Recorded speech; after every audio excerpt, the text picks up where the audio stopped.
find the domain and range given by this graph right here.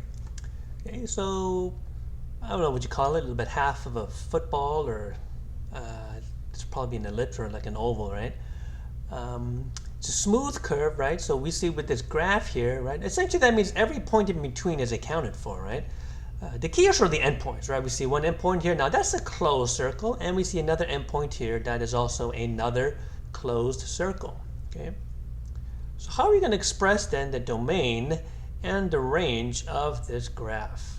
Okay, remember, the domain represents all the x values. So what I like to do is just take my pen or pencil or your finger and just go left to right. Okay, what is the smallest x value represented on the graph? That's going to be this guy right here, right? So we're going to put that as a closed circle. Every x value here is accounted for, right? Remember, this is a smooth curve. Okay, of course, we can say -2, -1, everything in between, right? That's what this curve, the graph represents, right? So basically, where do we stop? Or what is the largest x value? Right? The largest x value will be this guy here. Okay, so what is the domain then? You can see that the smallest x value is -4, and the largest x value is +4. And because these are closed circles, we need to include those. So we'll put -4, 4, both in brackets.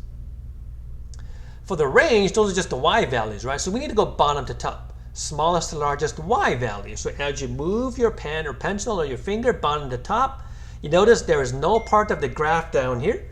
Okay, but as we move up, we see, okay, the smallest y value is here, right? This y value is represented.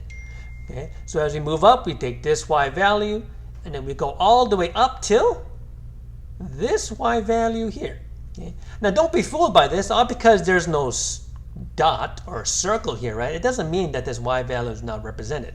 Okay, we use the dots or the circles to represent endpoints on the graph.